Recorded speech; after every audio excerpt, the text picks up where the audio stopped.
আজ মহালয়া, কিন্তু সকালটা শুরু হলো রোজকার মতন সেই 9টার দিকে। আর বাইরের আবহাওয়াটাও কিন্তু খুবই মিষ্টি মিষ্টি। এখনকার সাথে ছোটোবেলার না কতটাই পার্থক্য।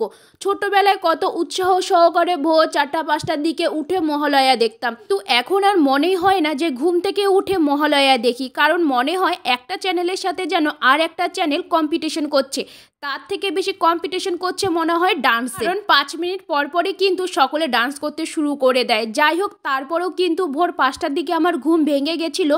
মনে হচ্ছিল উঠে যেন মহালয়া দেখি। তারপরেও এত কিছু ভাবনা চিন্তা করতে করতে কখন ঘুমিয়ে পড়েছি আমি ঠিক নিজেই জানি না। যাই হোক, তোমরা কারা কারা মহালয়া দেখলে অবশ্যই কমেন্ট করে জানিও। আমি তো এবছরও মহালয়া দেখিনি। আর আজকে আবহাওয়াটা যেহেতু একটু বাইরে ঠান্ডা ঠান্ডা, তাই ভাবলাম আজকে একটু মার্কেট যাব। তাই এখানে হালকা পাতলা আমি রেডি হয়ে নিচ্ছি। আর আমার রেডি হওয়া মানে ওই চুল বাঁধা, সাথে কপালে হালকা টিপ, চোখে হালকা কাজল আর ঠোঁটে হালকা লিপস্টিক। সেই মতন তো আমি রেডি হয়ে গেছি। আর তারপরে মায়ের সাথে বেরিয়ে পড়লাম মার্কেটে যাওয়ার উদ্দেশ্যে। আর দুপুরবেলাতে এত রোদ উঠেছে যে কি আর বলবো। সকালবেলাতে এত ঠান্ডা আবহাওয়া ছিল, ভাবলাম আজকে মার্কেটে যাব খুবই শান্তিভাবে। তো বেরোনোর পর দেখছি এত রোদ উঠেছে যে কি আর বলবো। যাই হোক, সবার প্রথমে চলে গেছিলাম হকার্স কর্নার, যেখানে সমস্ত জিনিস ঘর সাজানোর পাওয়া যায়, এমনকি বাসনপত্র সমস্ত কিছু পাওয়া যায়। এই সাইডটা আমি চিনি না, মা আমাকে নিয়ে এসেছিল। যাই হোক, মায়ের সাথে তো আমি যাচ্ছিলাম পেছন পেছন। এরপরে সেখানে যেহেতু দোকানে ভিড় ছিল, তাই চলে গেছিলাম কাপড়ের দোকানে। ভাবলাম আগে কাপড়টা কেনাকাটি করে নিই, তারপরে যাব বাসনপত্রের দোকানে। অনেক বছর পর কিন্তু এবার আমি মায়ের সাথে মার্কেটে গেলাম সাথীর অভাবে। যাই হোক, মাই এখন আমার বর্তমান সাথী। তো কাপড় কেনাকাটি আমাদের মোটামুটি হয়েই গেছে। এরপরে চলে গেছিলাম একটা দোকানে, মানে হোলসেলার দোকানে, যেখান থেকে মা মোটামুটি সবসময় ব্যবসার জন্য কাপড় নিয়ে থাকে। সেখান থেকে মা বেছে বেছে কয়েকটা শাড়ি দেখছিল নিজের জন্য, মানে বাড়িতে পরার জন্য।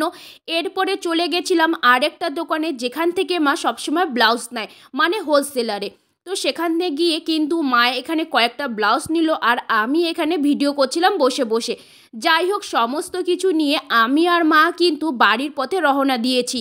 আর মা ভুলেই গেছিল আমাদের যে আবারও বাসনের দোকানে যেতে হবে। তাই মাকে মনে করে দিয়েছিলাম। এরপরে চলে গেছিলাম সেই কাঁসার জিনিসের দোকানে, যেখানে প্রথম এসেছিলাম আর এত ভিড় ছিল যে উকি মারার জায়গা ছিল না।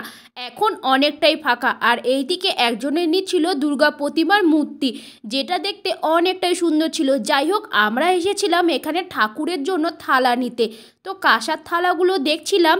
এরপরে চলে গেছিলাম বিধান মার্কেটে, আমার মামা যেখানে কাজ করে সেখানে। তো মামার কাছে গিয়ে আমি আবদার করছিলাম যে মামা, তুমি এবার আমাকে জামা দিবে কি না। যাই হোক, মামার সাথে দেখা করে তো আমরা বাড়ির পথে রওনা দিলাম। আর বাড়ি এসে বসে পড়েছি রাতের ডিউটি করতে। কালকে কিন্তু আমাদের পিকনিক খাবার কথা ছিল, আর মেনুতে হবার কথা ছিল লুচি আর মাংস। সেই মতন কিন্তু আজকে রাতে বানিয়ে ফেললাম লুচি আর মাংস। তোমরা কারা কারা মহালয়া উপলক্ষে পিকনিক খেয়েছো অবশ্যই কিন্তু কমেন্ট করে জানিও। আর আজকের ভিডিওটি ভালো লাগলে অবশ্যই কিন্তু আমার পাশে থেকো।